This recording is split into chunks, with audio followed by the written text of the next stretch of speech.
Baik, bismillahirrahmanirrahim. Assalamualaikum warahmatullahi wabarakatuh.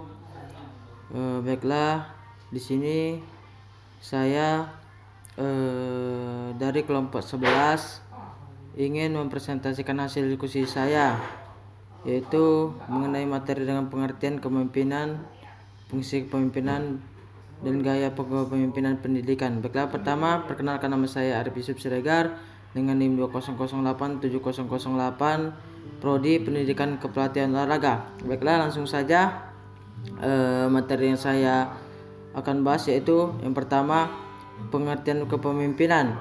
Kepemimpinan dalam bahasa Inggris disebut leadership dan dalam bahasa Arab disebut jimama atau imamah. Dalam terminologi yang menyangkut dalam menstimulasi, memobilisasi, mengarahkan, mengkoordinasi motif-motif dan kesetiaan orang-orang yang terlibat dalam usaha bersama.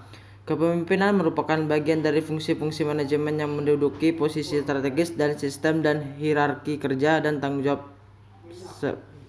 pada sebuah organisasi. Baik, yang kedua, fungsi kepemimpinan. Menurut Usman Effendi, fungsi kepemimpinan ialah memandu, menuntun, membimbing, membangun, memberi motivasi kerja, mengarahkan organisasi, menjalin jaringan komunikasi yang baik, memberikan pengawasan yang efisien, dan membawa para pengikutnya kepada sasaran yang ingin dicapai sesuai dengan target dan perencanaannya. Di mana agar kelompok berjalan dengan efektif, pemimpin harus melaksanakan fungsi utama, yaitu yang pertama, fungsi yang berhubungan dengan tugas atau pemecahan masalah, yaitu menyangkut pemberian saran, penyelesaian informasi dan pendapat. Fungsi-fungsi pemeliharaan kelompok atau sosial, yaitu segala sesuatu yang dapat membantu kelompok berjalan lebih lancar, persetujuan dengan kelompok lain, penengahan perbedaan kelompok, dan sebagainya. Ketiga, gaya kepemimpinan. Menurut Wirawan dalam buku Kepemimpinan mengatakan bahwa gaya kepemimpinan adalah cara atau seni yang digunakan oleh seseorang pemimpin untuk mengatur dan mengarahkan bawahannya dalam pencapaian visi atau tujuan bersama yang telah ditetapkan dalam suatu organisasi. Yang pertama, gaya kepemimpinan pemberitahu. Ciri-ciri gaya kepemimpinan ini adalah yang pertama, memberikan petunjuk secara jelas dan rinci mengenai tugas yang harus dikerjakan para karyawan. Dan yang kedua, mendefinisikan secara operasional peran pengikut. Yang ketiga, komunikasi sebagai besar satu arah. Yang keempat, pemimpin yang membuat keputusan. Yang kelima, supervisi ketat dan meminta pertanggungjawaban pengikut. Keenam, instruksi secara bertingkat. B. Gaya kepemimpinan menjual.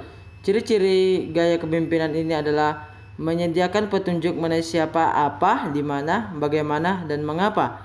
Mengenai tugas atau perintah yang harus dilakukan para pengikut, pemimpin membuat keputusan dan menjelaskan keputusan serta memungkinkan peluang untuk klarifikasi, menjelaskan peran para pengikut, dan mengajukan pertanyaan untuk mengidentifikasi level kemampuan.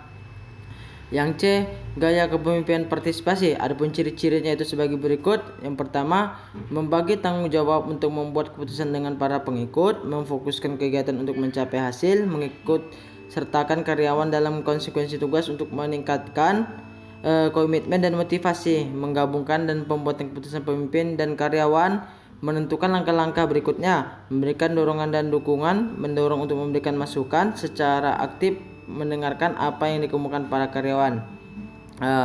Berikut yang D, kepemimpinan delegasi. Adapun ciri-cirinya, mendengar untuk mengevaluasi perkembangan, mendelegasikan tugas dan aktivitas. Berikut yang selanjutnya, pengikut membuat keputusan, mendorong kebebasan untuk mengambil risiko. Adapun supervisi longgar, semua monitor aktivitas, memperkuat hasil, selalu mudah dihubungi.